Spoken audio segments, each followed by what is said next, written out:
Show me your research. And ordinarily they'll send you copies of testimonials, which doesn't mean a whole lot to me. But when they handed me a stack of reprints from medical journals in regards to nitric oxide and L-arginine and the impact that had on the body, that caught my attention.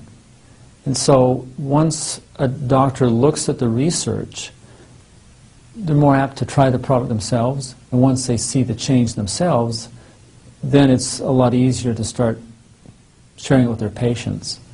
And the changes that I've seen are dramatic.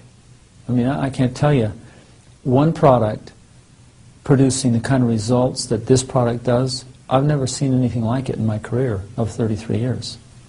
And it's almost too good to be true, but when you look at the science and the biology, the biochemistry, it makes a lot of sense.